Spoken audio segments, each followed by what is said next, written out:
Hey everyone, we know how hard it can be to keep up with the latest news in Israel, so if you haven't had the time to stay on top of what's what in the Holy Land, have no worries. I'm Natasha Kirchuk, and this is ILTV's Weekly Review. All air defense systems are on high alert in Israel, and that's the message from the Israeli Air Force chief amid fears that Iran will attack the Jewish state. In recent weeks, the Israeli military has begun to believe that Tehran is planning on retaliating against Israel's regular airstrikes against its forces and proxies in the region with a large-scale attack involving cruise missiles and attack drones.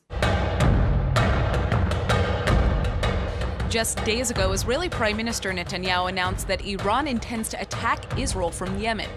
Doing so could make it much harder for the IDF to intercept such a strike because the military's intermediate and long-range air defenses are better positioned to shoot down attacks from Israel's north rather than the south. Still, though, the Israeli Air Force says their Arrow, Patriot, David Sling, and Iron Dome batteries are on alert. These air defense systems are designed to destroy incoming short-range rockets and drones to long-range missiles and aircraft. Iran appears to have been building up its drone activities in recent months, and back in August, Israeli fighter jets carried out airstrikes in Syria to thwart a planned attack on Israel by Iran-backed fighters. Israel has long vowed to prevent Iran's regional proxies from getting their hands on advanced weapons that could be used against the Israeli people, and has carried out hundreds of airstrikes in Syria to stop that from happening. Lebanon's Prime Minister Saad Hariri has announced his official resignation amid nationwide demonstrations from protesters, and the move is sending shockwaves through the Middle East. Yeah, Hariri has been in office since December 2016, and this is the second stint as Prime Minister, as in 2009 he took the seat for 2 years as well. مسؤوليتنا كيف ننهض بالاقتصاد في فرصة جدية ما لازم تضيع. استقالتي بحطها بتصرف فخامة الرئيس وكل اللبنانيين. المناصب بتروح وبتجي. المهم كرامة وسلامة البلد. وأنا كمان بقول ما في حدا أكبر من بلده. The Lebanese people have been protesting the dire economic circumstances of the country and the lack of direct access to their government, which they say is corrupt. And Hariri says he's hit a, quote, dead end in trying to resolve the issues, while protesters are cheering at the news of his resignation. مظبوط، الاستقالة هي النتيجة اللي كان لازم تصير قدام المطالب الشعبية، مش معناتها انه هو بطل، معناتها انه نحن ابطال، حققنا انتصار وبعد مكملين. استقالة الحريري بداية تحقيق اللي نحن عم نسعى له، بعدها منا كافي، اكيد بدنا بعد اكثر من هيك، بدنا نكفي بالخطوات اللي جاية. Meanwhile, supporters of Hezbollah took a violent approach to one of the main protests in Beirut, setting fires, smashing things, and running people out of the turf, making this the first violent uprising in Lebanon since the civil war, which ended in 1990. And Hezbollah leader Hassan Nasrallah also commented on the protests, saying that those who participated were backed by rival political groups or were supporting Israel and colluding with the Zionists. But Israel and Lebanon are still technically at war, with a ceasefire agreement being the only thing keeping the relative peace. And in part, Hezbollah's influence has helped retain the Israel-Lebanon animosity. So with the balance of power in Lebanon shaking, relations moving forward could be drastically improved. Now, in most Western countries, when you turn 18, your biggest worries are typically about what you'll do with your life, what classes you'll take at university, and what restaurant or bar you might want to go to. But in Israel, 18-year-olds fear being on the front lines of a war with no end in sight, which is why IDF protocol is so important, and the army sticks to its code of morality to a fault, something that one IDF soldier is now learning the hard way. This is the Gaza-Israel border, stretching roughly 60 kilometers or 37 miles along Israel's southern Mediterranean coastline. And this is the Gaza border under siege by thousands of Gazans and terrorists as part of the so-called March of Return. But on the other side is Israel's border patrol, which covers all of Israel's perimeter and parts of the West Bank. And they're some of the busiest soldiers in the IDF. In fact, since the riots began in March 2018, some 200 Gazans, mostly combatants, have been killed, with thousands more injured as they attempted to illegally cross or damage the security fence. And just this Wednesday morning, they and local police prevented a stabbing attack in Hebron by the Tomb of the Patriarchs. But despite the high tensions that come with the job, the IDF still retains very high and strict operational standards. And that's why a military court on Monday sentenced an Israeli soldier to 1 month in prison over the death of 15-year-old Palestinian Othman Heles. Specifically because the soldier fired without authorization as Heles was crossing the border fence. And so in addition to his prison term, the soldier will also be on probation and will be demoted in rank to private. But this is the first such conviction in connection to the March of Return. And the head of the IDF Southern Command said that we have not yet found even one incident of a soldier just deciding to shoot into the crowd, even on the toughest days. Also, the sentence is only for 1 month, as there is little evidence to actually connect the shooter to the death. Still, going forwards, many are worried that soldiers will have to think thrice before pulling the trigger, even when time is against them and their lives may be on the line. Israel's relations with Jordan appear to be at an all-time low since signing peace agreements 25 years ago. The two neighboring nations barely even acknowledged the anniversary of their peace deal earlier this week. And now it seems things are getting worse as the Hashemite Kingdom is recalling its ambassador Hassan Majali from Tel Aviv in protest over Israel's ongoing detention of 2 Jordanian citizens. Heba al-Abadi and Abdul Rahman Miri were arrested in late August and early September as they entered into Israel through the Allenby crossing, and they've been held under Israeli administrative detention ever since on suspicion of involvement in serious security violations. Specifically, al-Abadi allegedly met with the Hezbollah terror group multiple times between 2018 and 2019. But without any formal charges on file, protesters and Jordanian officials are both blasting Israel. Al-Abadi has been hospitalized multiple times as she continues a hunger strike that's now lasted over 36 days. But now Amman is considering using its own political prisoner to get Israel to respond. An unnamed Israeli has just been arrested for illegally crossing into Jordan, and Jordanian Foreign Affairs head Nidal Ta'ani explains that politically, a prisoner exchange cannot be considered. However, quote, "We can keep the Israeli in Jordan to use as a chip to place pressure on Israel." It's official. The leader of the Islamic State terror group Abu Bakr al-Baghdadi is officially dead following a nighttime U.S. raid in northwest Syria over the weekend. And according to President Trump, U.S. forces killed a large number of Islamic State fighters during the raid, in which Baghdadi was reportedly cornered before setting off an explosive suicide vest. Well, in the hours since the announcement, Israeli officials are now congratulating President Trump, calling the raid an important milestone in the fight against terrorism. I want to congratulate President Trump on the impressive achievement, an operation that led to the death of the Daesh leader, al-Baghdadi. This reflects the united resolve of the free countries led by the United States to fight the forces of terror, the terror organizations and the terrorist states. This is an important milestone, but it's part of a longer battle which we must win. Likewise, Kachol Lavan leader and former IDF Chief of Staff Benny Gantz said that the fight against terror requires a mix of responsibility, patience, and determination to act, and the elimination of the Daesh leader in Syria is a combination of all three, adding that this is an important accomplishment that brings justice to the cruel deaths of hundreds of thousands of people under al-Baghdadi's orders. All the security heads in Israel also agree, though, that even with al-Baghdadi gone, the fight against ISIS and Islamic terrorism in the region is very far from over. Moving on, is it possible that in just 10 years' time, Israel could be powering itself on energy from the sun alone? Well, the answer may surprise you. It may sound impossible, but by 2030, Israel is expected to be completely powered by solar energy during the daytime hours. 2 renewable energy groups have teamed up to make sure that 100% of the daytime energy used in the Holy Land comes from just the sun. And solar panels are being set up on rooftops, military bases, and commercial centers throughout the Arava region of southern Israel, where Israel has the most direct sunshine all throughout the year.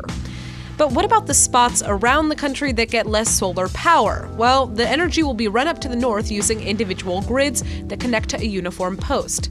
Best of all, solar fields are independent and won't disrupt energy across the country if just one of the fields are hit during times of war or by terrorist activity. And this could be good financial news for locals as well. Solar power is less costly than natural gas at about just 6 cents per kilowatt. That's a third of the price of natural gas. Right now, 95% of Israel's electricity is powered by fossil fuels, which are bad for the environment and public health. But energy providers aren't the only private companies looking to make a sustainable change that's positive for the earth. World-renowned home retail store IKEA is nearing the date it's set to remove all one-time use plasticware from its inventory. Starting in early 2020, IKEA will no longer offer plastic spoons and forks at its in-store eateries. Plastic bags are also going to be replaced with alternative materials, and straws will be converted into recyclable paper ones. What's more, well, the plastic materials used to make some of their flagship sellers like curtains or kitchenware will be swapped out for more recyclable materials that will save the environment from irreparable damage.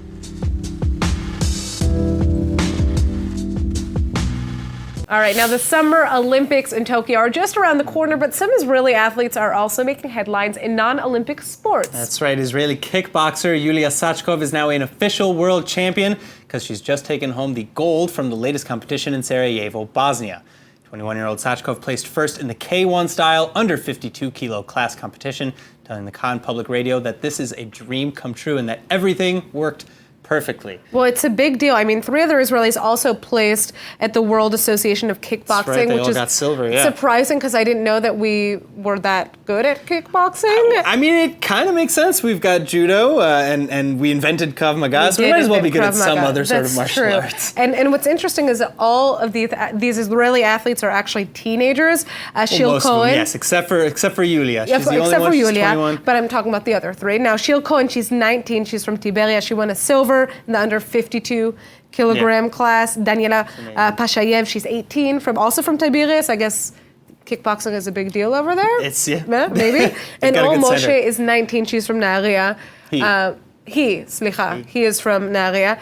And I'm just surprised that kickboxing is not in the Olympics. I think we actually have reason to push for it now. I actually agree. Also because it is just a world competition. It's not like, very few countries are really participating. Kickboxing is a world sport. Right, and I mean, now that we have so many athletes that are so incredible, we don't, no ulterior motives there. No, none whatsoever. All right, so what would you do if you were on death row for crimes you didn't commit? Well, Netflix is about to tackle this topic with the release of its latest show about a Nazi death camp worker who was accused of being one of the worst, most merciless offenders of the Holocaust. John Demjanjuk, he was a family man. He was living the American dream. He was a good American citizen. Up until the government came along and said he was Ivan the Terrible.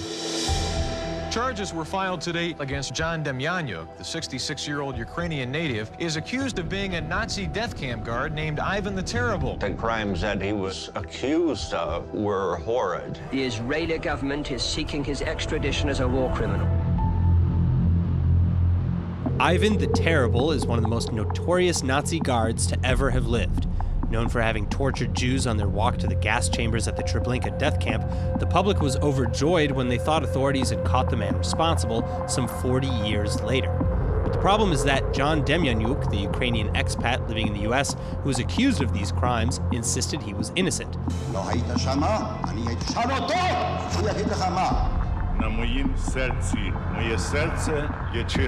And evidence suggests that he was right. You see, Ivan is the Ukrainian translation for John, and even though survivors from the camp testified that he was the one they wanted, a lack of compelling evidence saved him from the death sentence. Well, so the Netflix docuseries called The Devil Next Door will be released on November 4th, highlighting Demjanjuk's case and getting into the nitty-gritty of what went down after he was extradited to Israel in 1986 to stand for a trial that was supposed to end in death by hanging. And finally, the show is meant to be suspenseful and factual, but it's also reminding German prosecutors that time is running out to nab Nazis who are still living under the radar. Demjanjuk could have been a monster or a victim of wrong identity. My deepest fear is that I think he can be anybody.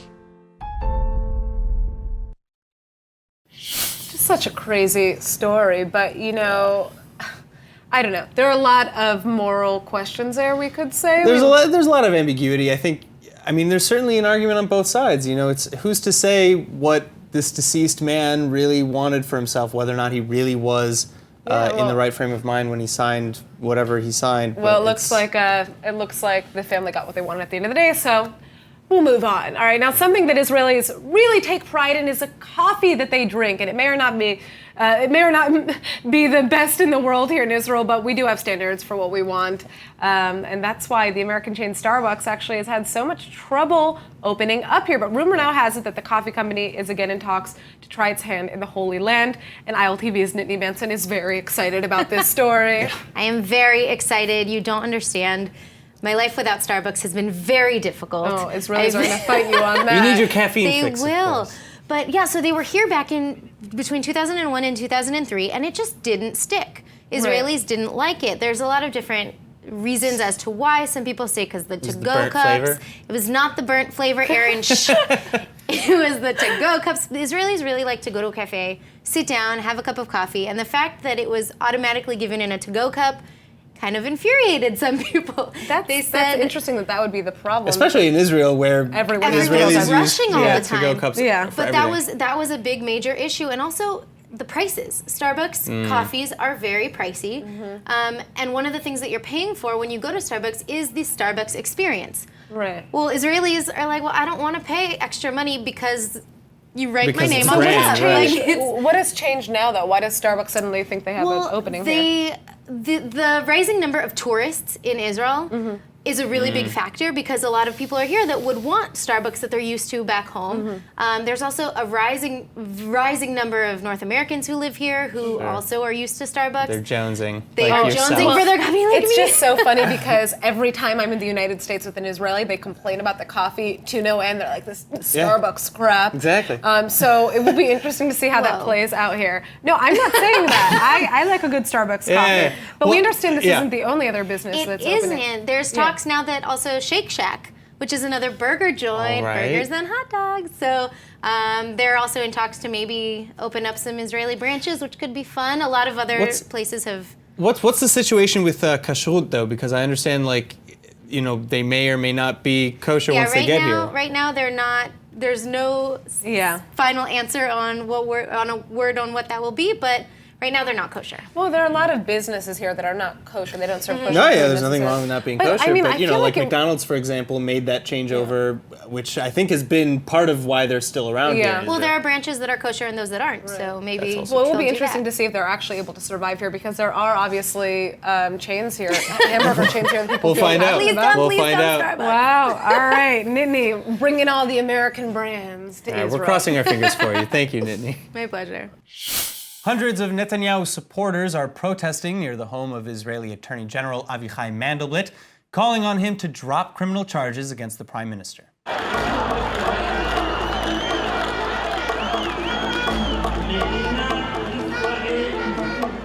plaza outside of Israeli Attorney General Mandelblit's home in central Israel is typically quiet, but that's not the case this week, as hundreds have taken to the streets to show their support for the Israeli Prime Minister, who they say is the subject of a witch hunt by the media, the left, and state prosecution. Prime Minister Netanyahu is facing criminal charges for fraud, bribery, and breach of trust in 3 corruption cases, but he's repeatedly denied any wrongdoing, saying that the state is just trying to oust him from power. Well, Attorney General Mandelblit is expected to decide on whether or not to indict Prime Minister Netanyahu by mid-November, and state prosecutors and the leader's lawyers have just wrapped up 4 days of pre-indictment hearings. Netanyahu supporters are accusing the state of destroying democracy, though, by leaking information regarding the Prime Minister's corruption cases to the media as a means of pressuring the justice system to take action. In fact, Israeli Justice Minister Amir Ohana says he's now considering setting up an investigative committee to examine the conduct of state prosecutors, claiming such leaks are an attempt to push for political change. All right. Now, Israelis love talking weddings, right, Aaron? How many times have you been asked about your relationship status? Honestly, I recently got married, so hopefully I'll be stopped getting that question, from getting that question. But, Well, Israelis certainly are not going to stop talking about marriage anytime soon, especially since more and more young locals are speaking out against what it takes to get married in the state of Israel. Take a look. Go into the chapel and we're gonna get married. Go into the chapel and we're gonna get married. Getting engaged is the easy part, but getting married in Israel isn't so simple for everybody. We got married about a year ago in September 2000. Not a year ago, 2 years ago. Oopsie, sorry. Israel is a democratic state, but the government enforces religious law on marriage and divorce. Today, any Jew living in Israel who wants to get married has to do so through the Orthodox-run chief rabbinate. To get married through the rabbinate, you have to prove that you're Jewish. Have an Orthodox rabbi officiate your nuptials and make sure the wedding itself aligns with the practices of Orthodox Judaism. meaning even if you aren't Orthodox or religious, you're required to abide by Orthodox rules. But a third of the Israeli couples that got married in 2018 didn't do it through the rabbinate. Many say it's because they were putting up a fight. We're both recognized as Jews in Israel, there's no problem. It was a choice. A small act of protest. The idea that in this country you can only get married through a religious body is kind of off-putting. The message of the rabbinate is that there's only one way, and if you don't do it our way, then you're not really Jewish. But not all couples are choosing to avoid the rabbinate because of ideological reasons. Some just really don't have the option. An estimated 1 in 10 marriages are mixed. I'm from Germany. I'm from Israel. And we're getting married. If you're in a mixed religion marriage or aren't considered Jewish according to the state, you can't legally get married in the state of Israel to another Jewish person. We knew that there will be consequences of the fact that Charlotte is not Jewish and we cannot get married in a religious way. Charlotte began to try to convert to Judaism to be able to get married by the rabbinate in Israel. You have to apply to under the Prime Minister's office letters, and then like a state affair, you apply and to submit letters of recommendation. Today, there is an option for couples who don't want to get married through the rabbinate. They can get married abroad and then come back to Israel and register their civil marriage with the government. I tried to convert for almost a year now. It's been since October. And it's just not possible, so we had to go to Cyprus. But now there is a whole new alternative in Israel, domestic union cards. It's a new status relationship which give you same rights as married couple. You are able to get fertility treatments, mortgage, tax benefits, pension, social security benefits. We gave the power back to the people. Statistics show that 68% of the Israeli Jewish public favors a law that would allow freedom of choice in marriage. But for some, doing so would rid Israel of its Jewish identity. מי שמדבר על מציאות של שינוי, הוא לא חשב במידה מספקת, אבל זה חוסר אחריות משווע לגבי קיומו ועתידו של עם ישראל. In Israel, marriage has become more than just a union. It's become a question of freedom of choice and a window into the identity struggles the country faces when it comes to separating state and religion. That's it for ILTV's weekly review. See you next week.